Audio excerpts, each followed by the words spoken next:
el escepticismo puede hacernos perder la oportunidad, tanto de la paz como del metro. El escepticismo se nos puede volver una fuerza contraria al logro del objetivo.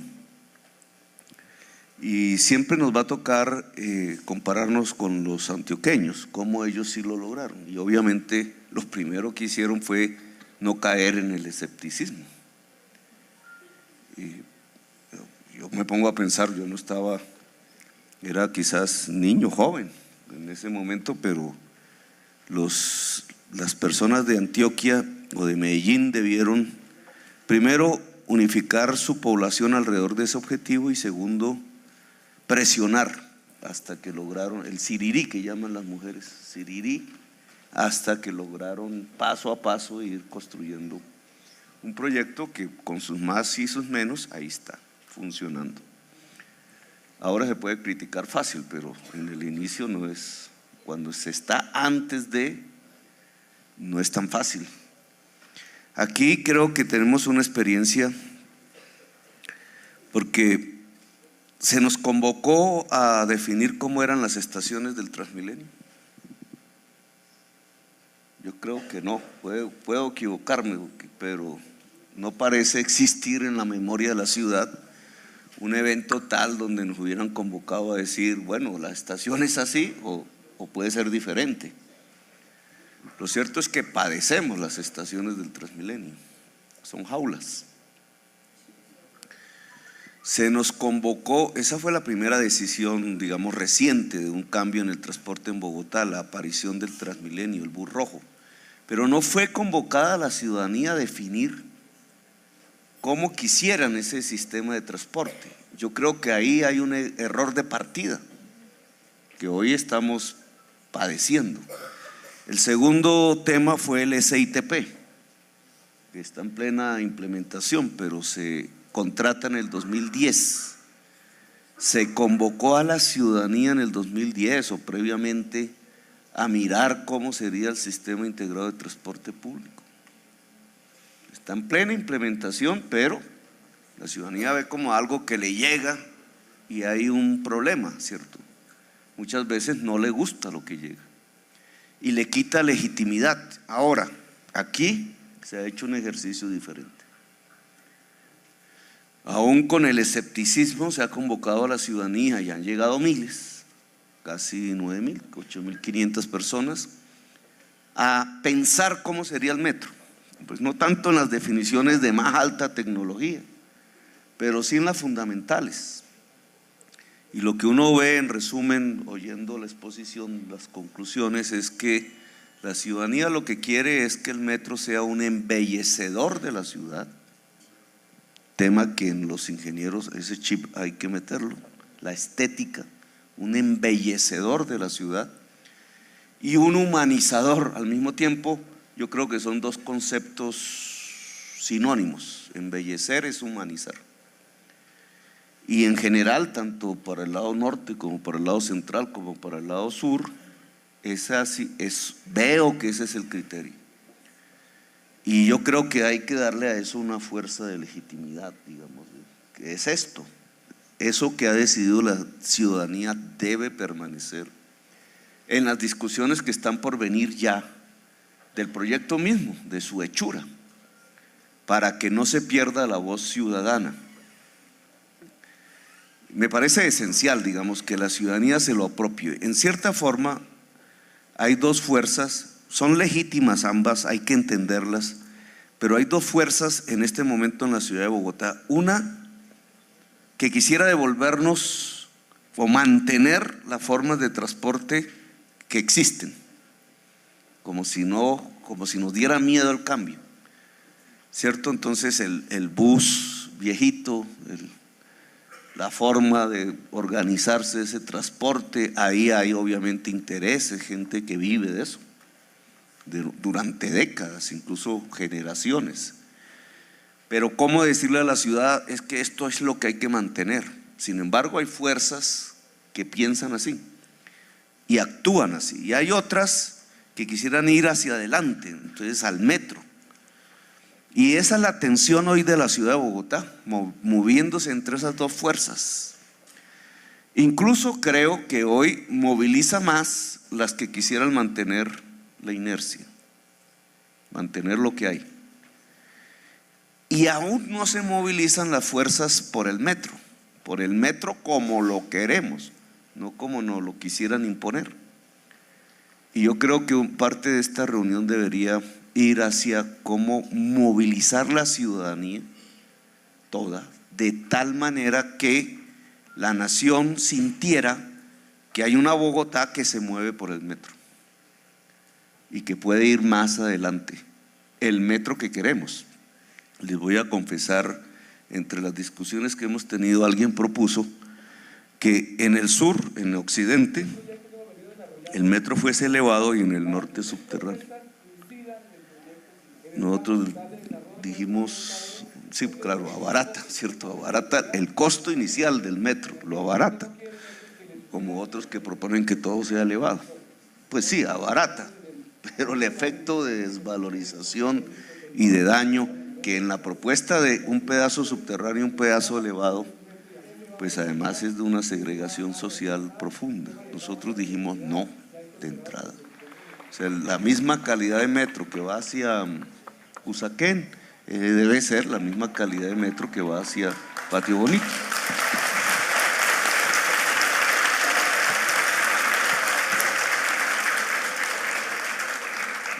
¿Qué importancia tiene que la ciudadanía se vuelque a firmar una carta al presidente de la República, señor alcalde? Bueno, ahí usted quiere que de chivas, como buen periodista que es, periodista en el gabinete, pero nosotros tenemos ciertas restricciones acordadas con el gobierno nacional para dirimir lo que aún no son acuerdos, precisamente como estamos en un proceso de discusión es delicado. Para poner unas fechas, tiene que haber un COMPES antes de la ley de garantías. La ley de garantías empieza a regir en junio, finales. ¿Cuándo es? 25. Esa es una fecha límite. ¿Por qué? Porque la ley de garantías prohíbe, ahí hay una discusión jurídica, pero prohíbe en general los convenios interadministrativos que son necesarios entre la nación y el distrito para adelantar el proyecto. Luego, los convenios y el COMPES deben estar listos y firmados antes del 24 de junio. Es decir, ya estamos en una contrarreloj, realmente. COMPES, CONFIS nacional, que es una forma legal de ellos, de la nación, para hacer cofinanciación, son las normas, y un convenio con el distrito precisamente para cofinanciar. Ese es el punto de no retorno, en mi opinión, y entonces es antes del 24 de junio. Si el gobierno nacional quiere, yo hablé con el presidente de la República, esa fue la conclusión en general de la reunión. Antes del 24 de junio debe existir, convocarse un COMPES 2015. El último alrededor de este tema fue en el 2010. De las obras del 2010, ninguna se ha adelantado.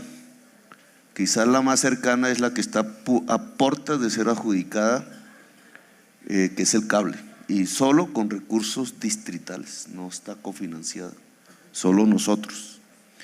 La grande es el metro, indudablemente, que está ligada a las redes de tranvía, que no sé si se asocia, eso hay, porque no es una línea de metro, son por lo menos 3, pueden ser 5, pero hoy con estudios ya completos, 3 líneas de lo que llamamos metros ligeros, es decir, tranvías, que paran en semáforo y son en superficie, pero que también son un embellecedor, porque va por los corredores férreos.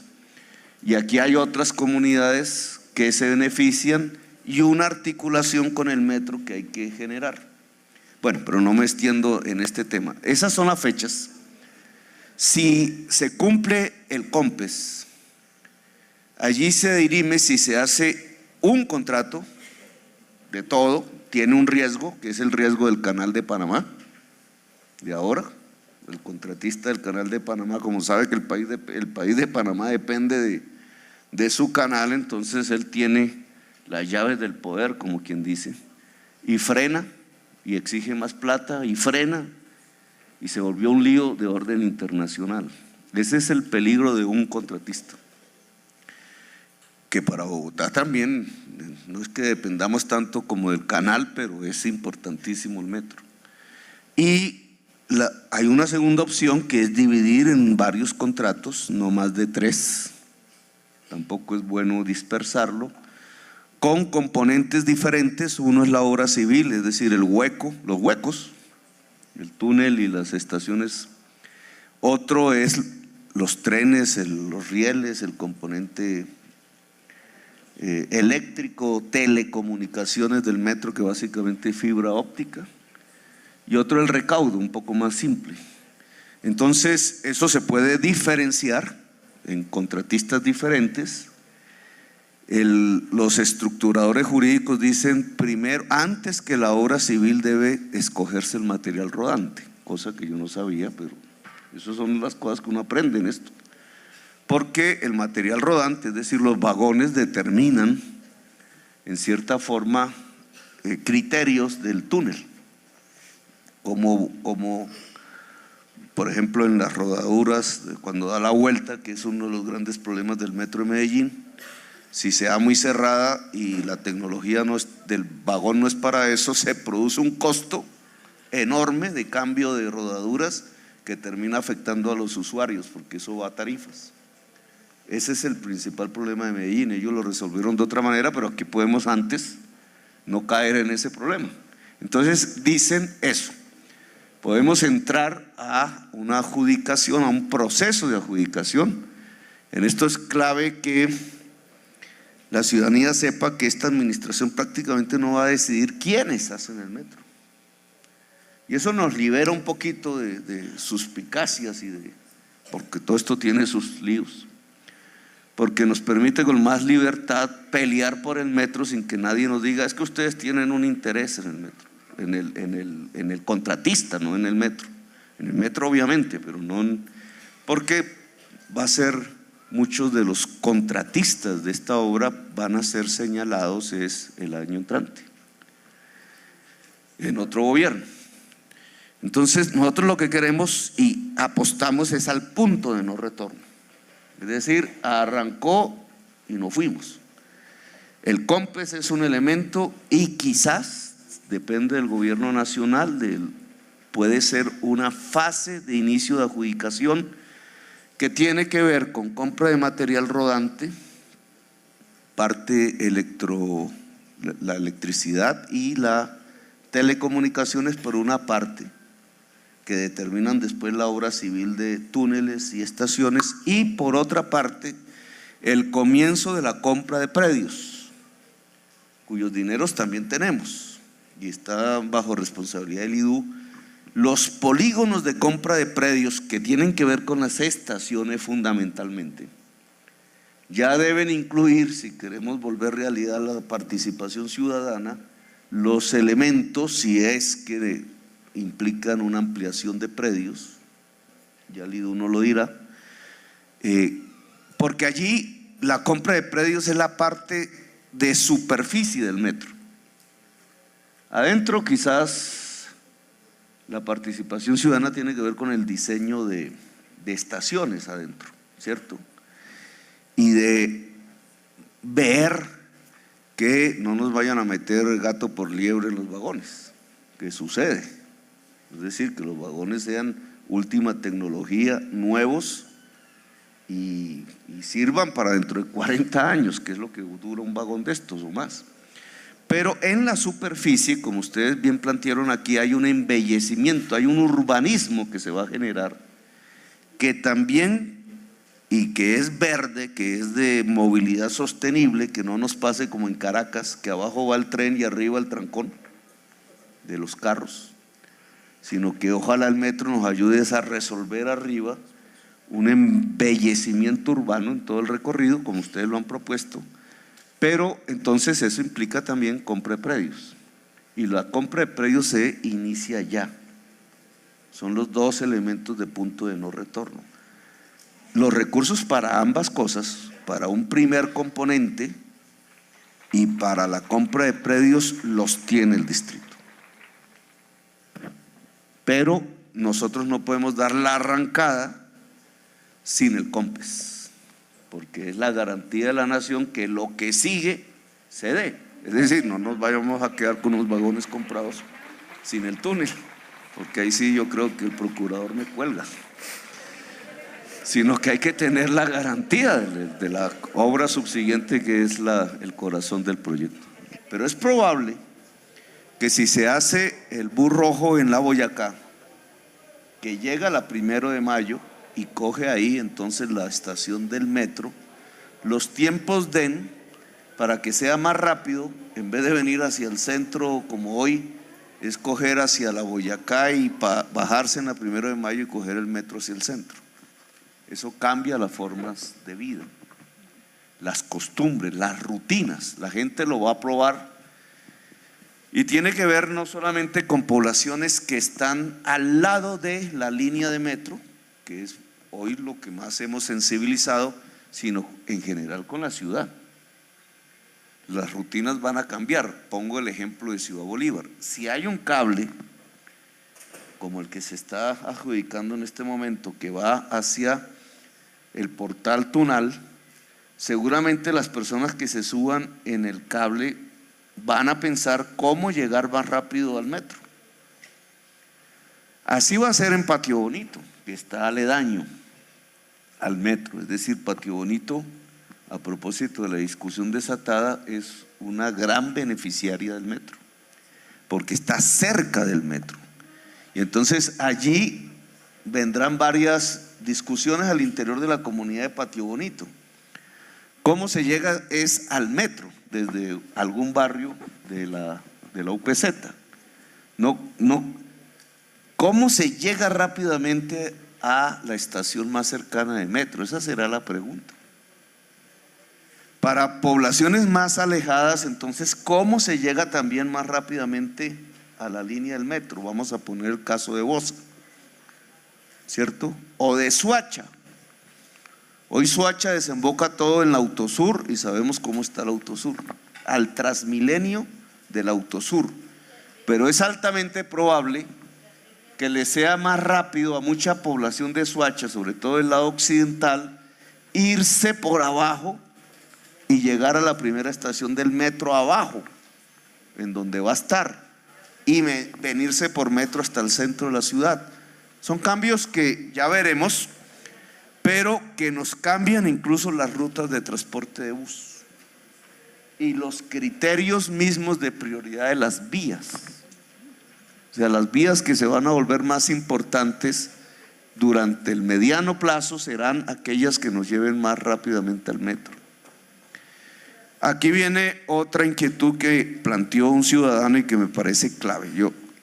Seguramente, sobre todo en el lado occidental, no central, el metro pasa por actuales barrios de casas de 2 pisos tradicionales, donde eso no existía antes, son casas de 2 pisos.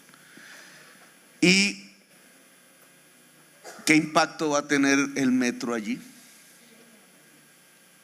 Eso crea unos peligros, porque el mercado inmobiliario va a tender primero a darle más valor a esas casas, las valoriza. Segundo, el mercado va a tender, como en varios barrios hoy sucede, a elevar, es decir, compra de casas y construcción de edificios, como se ha visto en el borde oriental, porque será mejor vivir cerca de la línea del metro, eso valoriza. Y ahí hay un peligro inmenso, que no es que no cambie el barrio, sino que la gente que vive al lado del metro termine saliendo. A eso se le llama gentrificación. La tesis de Bogotá Humana ha sido permanentemente defender, no que no cambie el barrio, si se densifica pues es porque más gente va a vivir ahí, sino que la gente que está ahí no se vaya, sino que pueda gozar de los beneficios nuevos que le va a traer el proyecto, no como ha acontecido en barrios del centro, de la parte alta, que los han literalmente sacado y después van a vivir en condiciones peores que las que estaban. Ahí se necesita un fuerte tejido social. Eso se va a llamar la revitalización de barrios. Dentro de 4, 5 o 6 años ese fenómeno se va a presentar y la fortaleza de las comunidades debe ser tal que en negociación con el mercado inmobiliario no se permita que la población salga. Seguro que va a cambiar el barrio, pero que la población no salga, porque si no la van a sacar es hacia sectores más alejados del metro y entonces se pierde buena parte del beneficio que se está planteando. Pero a lo largo del metro vamos, sobre todo al lado de las estaciones, vamos a presenciar un mayor crecimiento de la edificabilidad. ¿Eso implicará ingresos para el metro? Sí. Ojo con eso, sí, porque ahí se generan unas plusvalías, ahí se generan unos ingresos. Seguro que al lado de las estaciones lo que va a crecer es el comercio. Ya veremos cómo pasa en el portal del 80, que crecen son los centros comerciales, pero fíjense ustedes que no habernos apropiado de eso ha hecho que crezcan centros comerciales en la 80, en el portal, y el portal sea absolutamente incómodo para la ciudadanía. Entonces la riqueza al lado, una riqueza que crece porque nosotros como ciudad pusimos el flujo de la población con la estación del portal, pero los usuarios no se benefician de eso porque el portal ni siquiera pues es pequeño, cuando hubiera podido tener unas dimensiones importantes. Ahí el tema, la inquietud de la inseguridad, que no tiene que ver con que si se usa un vagón o se usa un bus. Tiene unas explicaciones más allá, digamos, ¿por qué hay ladrones en la ciudad de Bogotá? Esa pregunta no la vamos a responder aquí y es toda una discusión de dónde surge digamos un porcentaje de ladrones importante que van es a donde está la gente. Obviamente, si la gente la ponemos en un cable, van al cable; si la ponemos en buses, van al bus. Pero hay unos elementos para disminuir el riesgo, uno de los cuales es importante en el metro. ¿Cuántos metros cuadrados está calculado? ¿Cuántos pasajeros metro cuadrado está calculado el metro para 2000? Cuando decimos 2000 por tren, que depende del número de vagones hora pico, donde más afluencia hay, decimos 2000, ¿cierto? 2000 entran a los vagones en el momento más congestionado, porque eso no es todas las horas. Y entonces nos da una cantidad de pasajeros por metro cuadrado, ¿cierto? Y en el Transmilenio de hoy, en la Caracas de hoy, no de cuando comenzó, sino de hoy, también nos da lo mismo. ¿Cuántos pasajeros por metro cuadrado dentro de los buses? Pues lo que tenemos en la Caracas de hoy es aproximadamente 7.5. Uno a veces dice, ¿y cómo diablos se hace? Casi 8 personas por metro cuadrado. La primera víctima de eso son las mujeres. Por eso en las encuestas aparece que las mujeres prefieren el SITP, que es un poquito más cómodo. Y segundo, en esas condiciones se presenta una oportunidad para el cosquilleo, que es diferente al atraco masivo, al cosquilleo, es decir, a robarse el celular del bolsillo o del bolso u otro objeto. Si la proporción de personas por metro cuadrado disminuye también el riesgo. No digo que se elimine, pero disminuye. El metro en hora pico, en el momento de mayor congestión, está diseñado para 6 personas metro cuadrado. Si logramos fortalecer aún más la capacidad de transporte en la ciudad de Bogotá, eso debe caer.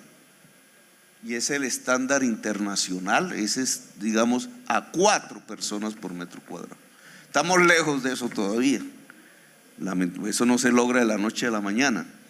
Pero el metro va a ayudar a reducir el número de personas por metro cuadrado, lo cual significa más confort, más dignidad, en primerísimo lugar en las mujeres, y obviamente una disminución del riesgo de hurto. No será suficiente, hay que pensar en más. Aquí hablaba un compañero de qué pasa después de la 127. La idea nuestra es que, y por eso llegó hasta la 127, es que voltee hacia Suba, porque hay mayor población en Suba y el metro se vuelve más rentable. Si va hacia el norte va disminuyendo la demanda, paulatinamente hacia el norte. ¿Qué hay hacia el norte de la 127? El corredor férreo del norte, que es lo que conocemos como novena y se pega a la séptima y sigue hasta afuera de Bogotá. Ahí hay un proyecto de tranvía. Entonces el tranvía es más pequeño, la demanda es más pequeña, luego sirve, es más eficaz. Las personas en el extremo norte, vamos a poner un ejemplo, 170, 190, pueden coger el tranvía y seguramente apenas lleguen a cerca de la 127 o a la 116, se bajan y cogen ese metro porque es más rápido si van para el centro. Entonces va a haber una articulación de modos de transporte. Lo mismo va a suceder con bicicletas, lo mismo va a suceder con muchos de nuestros buses, incluidos los rojos, que se van a volver alimentadores del metro. Entonces esos cambios de rutinas y de costumbres lo veremos dentro de 5 o 6 años, cuando esto empiece a funcionar, que es el tiempo que creemos durará la construcción del metro si iniciamos de una vez. Estamos en el arranque, pero es bueno prever los impactos que va a tener en las localidades y en la vida cotidiana de la gente. Cualquier cosa que nosotros digamos sobre esto, lo cierto es que un metro mejora la calidad de vida. Pongámosle los peros que le pongamos, mientras no se inventen una nueva tecnología, pero hasta ahora no hay. El metro es la mejor forma de transporte urbano que tiene una ciudad grande. Y en esa medida la ciudad de Bogotá tiene que dar el paso. El primer paso es el más difícil. Fíjense ustedes en la historia que no hay ciudad que una vez haga su primera línea no se meta a hacer la segunda. Por algo será, pero no hay una sola ciudad que uno conozca que al hacer la primera línea ya no esté pensando en cómo será la segunda, y así sucesivamente. Por eso hay ciudades que tienen 10 líneas, 12 líneas, 14 líneas, incluso hasta se vuelven ya irrentables, ya no necesarias, podría uno decir, como está sucediendo con la 9ª línea en la ciudad de Barcelona, una ciudad que tiene 3 millones de habitantes. Entonces ya prácticamente los trenes van desocupados. Bueno, dejamos aquí porque estas discusiones seguirán. Les agradecemos su presencia. Indudablemente el metro depende de la movilización ciudadana y de una ciudad que se unifique alrededor de su metro. Gracias, muy amables.